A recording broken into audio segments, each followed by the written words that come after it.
వేల మందిని ప్రొఫెషనల్స్ గా మార్చిన ఇనోమాటిక్స్ తో మీరు కూడా మీ డ్రీమ్ కెరియర్ ని ఇప్పుడే స్టార్ట్ చేయండి.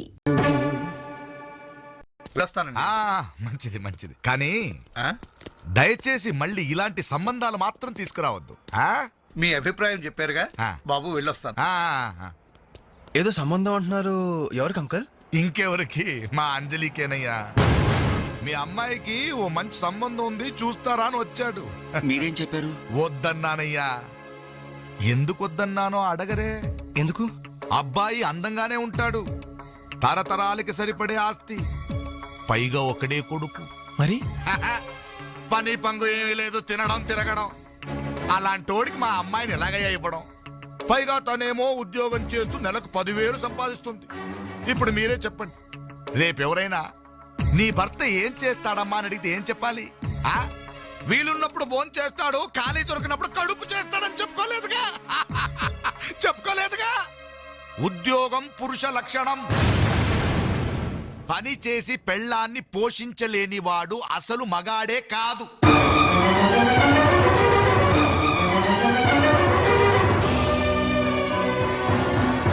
కష్టపడి పని చేసేవాడు పూలైనా సరే మా అమ్మాయిని ఇస్తాను.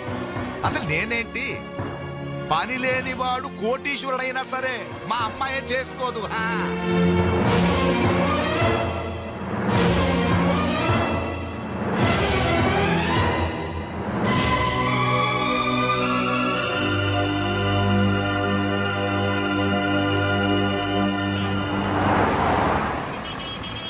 ఇక్కడ ప్యూన్ పోస్టులు తప్ప వేరే ఖాళీలేవు లేవయా, వెళ్ళు. ప్యూన్ పోస్ట్ అయినా పర్వాలేదు సార్, చేస్తాను. ప్యూన్ పోస్ట్ అంటే అన్ని పనులు చేయాల్సి ఉంటుంది. దీనికి టైమింగ్స్ అంటూ ఏమీ ఉండవు. వర్క్ చాలా హెవీగా ఉంటుంది. చేస్తావా? చేస్తాను సార్. సరే, మావిడ వస్తుంది, ఆవిడే ఇక్కడ బాస్. ఆవిడతో ఒక మాట చెప్పి, అదిగో మాటల్లోనే వచ్చేసింది. చిన్నదిరా ఎర్ర ఎర్రని బుగ్గలురా, నున్న నున్నని జబ్బలురా.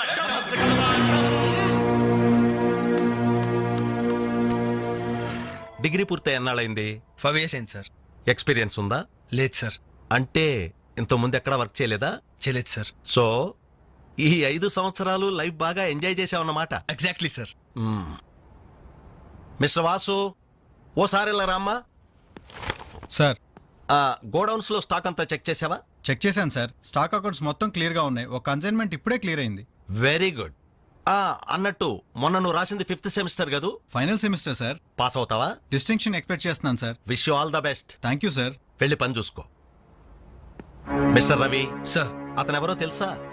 కంప్యూటర్ ఇంజనీరింగ్ చేస్తున్నాడు. వాళ్ళ ఫాదర్ ఎయిర్పోర్ట్ లో మేనేజర్. ఆయన జీతం ఎంతో తెలుసా? నెలకు 30,000. ఈ రోజు అతను ఇక్కడ పనిచేయాల్సిన అవసరం లేదు, కానీ తన సంపాదనతో చదువుకోవాలని ఇక్కడ పార్ట్ టైం జాబ్ చేస్తున్నాడు. మరి నువ్వు ఒక మామూలు మెకానిక్ కొడుకున్నట్టున్నావు. పైగా 5 సంవత్సరాలు ఖాళీగా ఉన్నావు.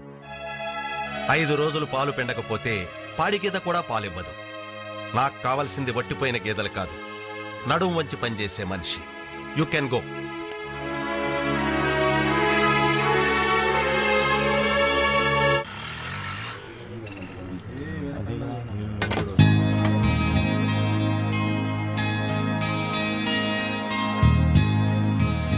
ఏంటనలు ఇక్కడికి రావడం తగ్గించారు?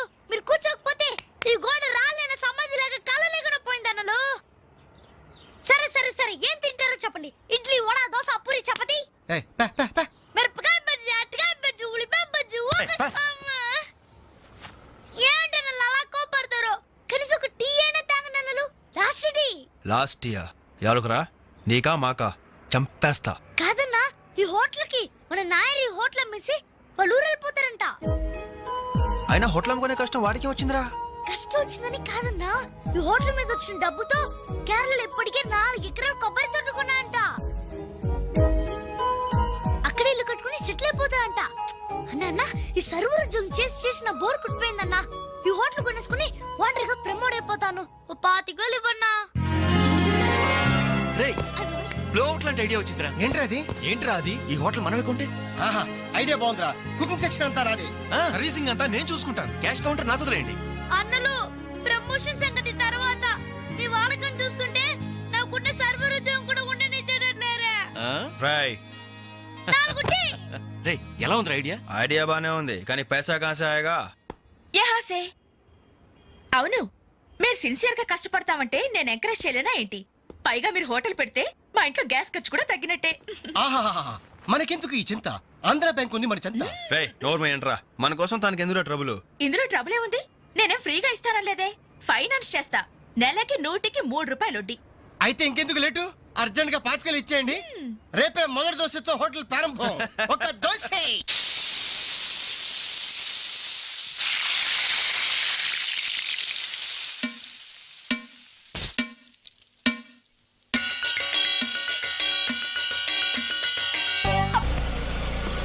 క్లాస్ పార్టీ వచ్చింది, టేబుల్ క్లీన్ చేయరా. ఓకే రండి సార్ కూర్చోండి.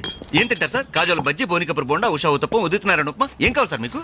ఈ హోటల్ కావాలి. కస్టమర్స్ మీరు కూడా కామెడీ చేస్తే మా బిజినెస్ అవుతుంది సార్. క్లోజ్ అవుతుంది సార్. ఇంతకీ ఈ హోటల్ లాయర్ గారు ఎక్కడ?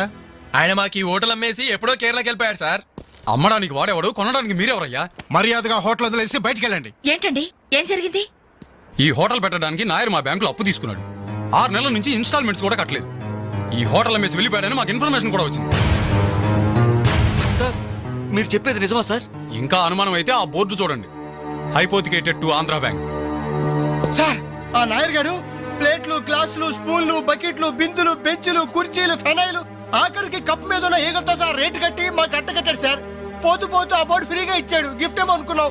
ఆ బోర్డే మా బోర్డు తిప్పేద్దని మేము కల్లో కూడా ఊహించలేదేరా.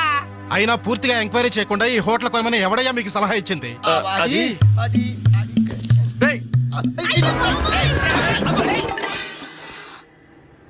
సార్, జరిగిందేదో జరిగిపోయింది.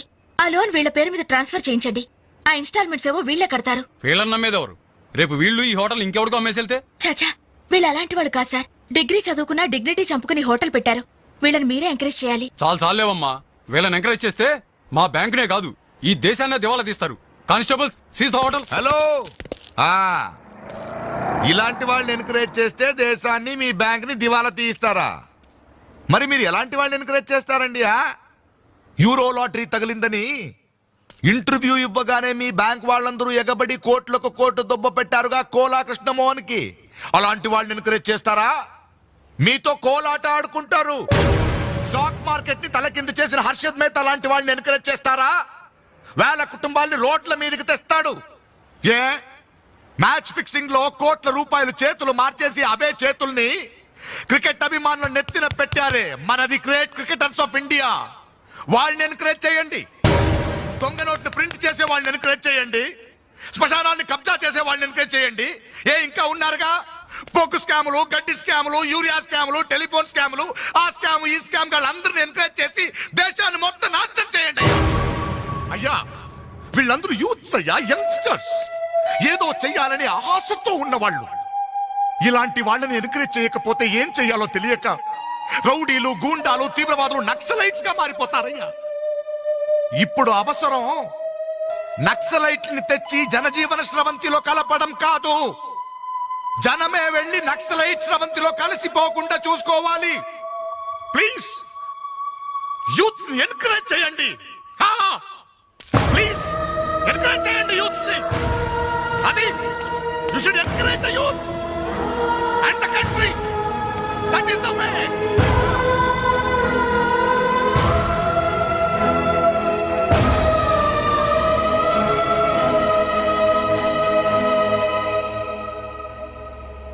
ఏంటన్నా ఇది?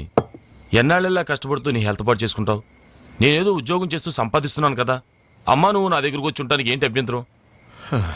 అదేమైనా అంటే చిన్నవాడు బాగుండాలి, చిన్నవాడు సెటిల్ కావాలని నా నోరు ముపిస్తారు. కనీసం వాడికి మీ మీద ఏమైనా సానుభూతి ఉందా? రేపు మీరు చస్తే మీ పక్క కింద చిల్లర కోసం వెతుకుతాడే గాని అయ్యో పాపం కన్నవాళ్ళు పోయారన్న కనికరం కూడా ఉండదు వాడికి.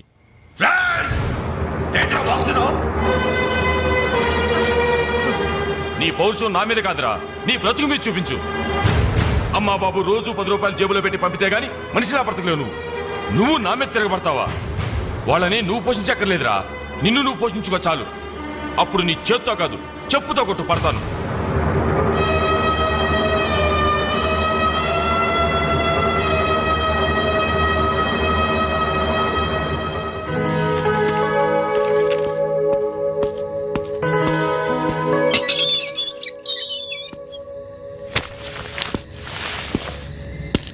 రవి ఏంటిది ఈ టైంలో ఎక్కడికి ప్రయాణం? తెలీదు. ఇంట్లో ఏమైనా గొడవ జరిగిందా? అవును, కానీ పిరిగితనంతో పారిపోవట్లేదు.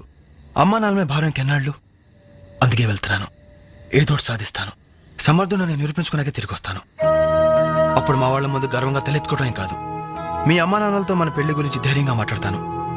వెళ్ళొస్తాను అంజలి. రవి రవి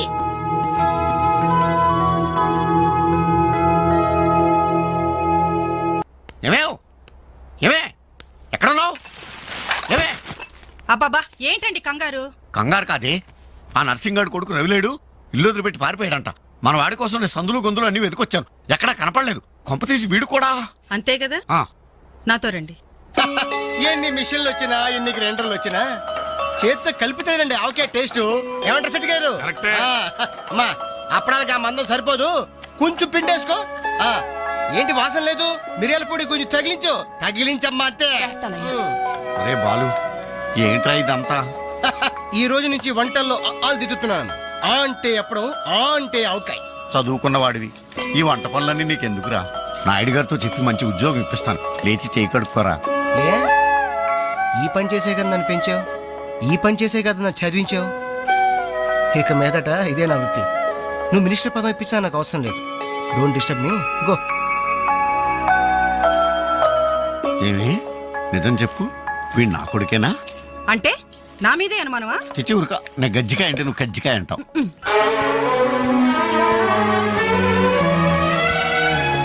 అంజలి, అంజలి, హాయ్ వెంకట్.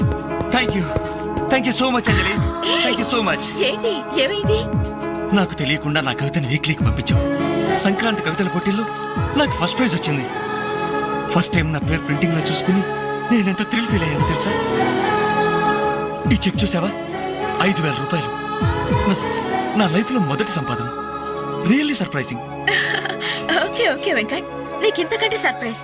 ఒకసారి అటు చూడు. రాజేంద్ర గారు సీన్ మంచి డెప్త్ గా వచ్చింది, very nice. Thank you sir. ఏమా అంజలి, ప్రోగ్రామ్ అంతా కరెక్ట్ గా ఎడ్ చేస్తావు? తప్పకుండా సార్. సార్ ఇతను వెంకట్ అని. నమస్తే సార్. అదే ఇందాక వీక్లీలో ఇతను కవితని చూసి మెచ్చుకున్నారు. Oh that man, really fantastic. Thank you sir. చాలా బాగుందయ్యా. నేను చెప్పానే ఇతని నీ నెక్స్ట్ ఈబోయ్ సబ్జెక్ట్ లో నీ పాట సరిగ్గా సరిపోతుంది. నీకు అభ్యంతరం లేకపోతే ఆ పిక్చర్లో పెట్టుకున్నా. సార్ అభ్యంతరమా? నాకా? ఇది నా అదృష్టం సార్. మీ చేతుల మీదుగా పరిచయమైన వాళ్ళు ఎంతమంది వాళ్ళు టాప్ పొజిషన్ లో ఉన్నారు సార్. అదేం లేదా, ఎవరి ఎఫర్ట్ ఆడది. నెక్స్ట్ మంత్ మద్రాస్ లో నీ పాట రికార్డింగ్, నువ్వు తప్పకుండా రావాలి. అలాగే సార్. నేను వెళ్ళి కబుర్ చేస్తాను. Best of luck. Thank you sir. వస్తా Anjali. Okay sir. All the best. Athreya garu గుర్తుకొచ్చారు. మీ దృష్టిలో పడ్డాడంటే అదృష్టవంతుడే. పనికి మాలిన పదాలు వాగే నేను 10 మంది మెచ్చుకునే కవిత్వం రాశానంటే ఆ క్రెడిట్ నీది. ఈ చెక్ నువ్వు సంపాదించి పెట్టింది, అందుకే నీకు గిఫ్ట్ గా ఇస్తున్నాను, తీసుకో. నా అదే తప్పు. నీ మొదటి సంపాదన అందాల్సింది నాకు కాదు.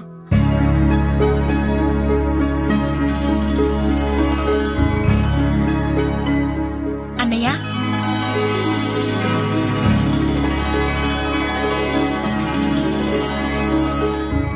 మ్యాగజైన్ లో నీ కవిత చూశాను, చాలా బాగుంది. కంగ్రాట్స్.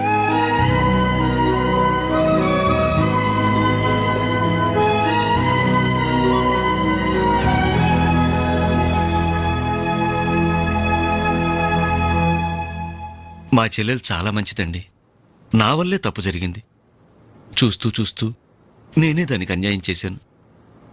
మీరు కొంచెం పెద్ద మనసుతో ఆలోచించి ఈ పెళ్లి జరిగేలా చూడండి సార్, ప్లీజ్ సార్. అయ్యో లేలే, ఆ రోజు పట్టుచీర మిస్ అయిందని సెంటిమెంట్గా ఫీల్ అయ్యి వచ్చేసాం, కానీ వచ్చిన తర్వాత మేము ఫీల్ అయ్యాం. మంచి రోజు చూసుకుని ముహూర్తాలు పెట్టుకుందాం, సరేనా?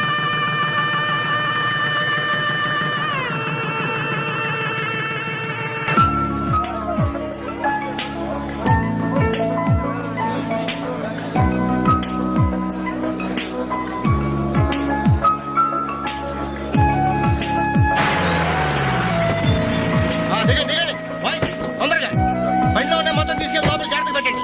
ఒక్కడోడు కింద పడడానికి లేదు. జిందగీ మే జల్దీ ఫాస్ట్ అయినా. హాయ్ బాలు, ఈ పెళ్లికి నువ్వే క్యాటరింగ్ చేస్తున్నావా? ఇది ఒకటే కాదు, ఈ సిటీలో ఎక్కడైనా సరే ఒక షష్టి పూర్తి, ఒక మ్యారేజ్ డే, ఒక బర్త్డే, ఒక డెత్ డే, ఒక డెలివరీ డే, అన్నిటికీ మనమే. Congratulations, Thank you. నీ ఆర్ట్కి తగ్గ బిజినెస్. ఈ ఫంక్షన్ కి చాలా తక్కువ ఖర్చుతో భోజనాలు అరేంజ్ చేశారు అంజలి. దాని తప్పే ఉందిరా. A friend need is a friend died. Died కదరా, డీడ్. ఇది కరెక్ట్.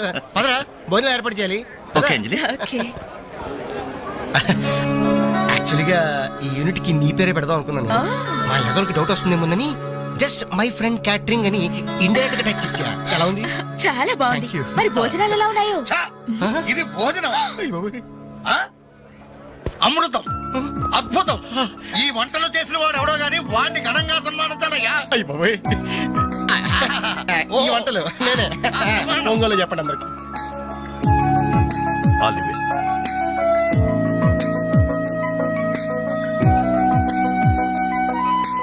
సార్ వెంకటేశ్వరరావు, భోజనం చాలా బాగుందయ్యా. దీనికి తోడు ఏదైనా ప్రోగ్రామ్ గాని ఉంటే ఆ సందడే వేరు. ప్రోగ్రామ్ అంటే ఏ మ్యూజిక్ ప్రోగ్రామో మ్యాజిక్ ప్రోగ్రామో ఏదో ఒకటి కాలక్షేపం. ప్రోగ్రామ్ లేకపోతే వాళ్ళ ముఖాలు మేము, మా ముఖాలు వాళ్ళు చూసుకుంటూ ఎంతసేపు కూర్చుంటామయ్యా.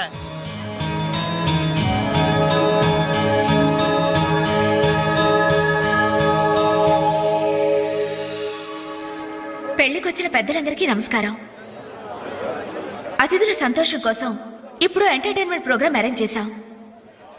ఔత్సాహిక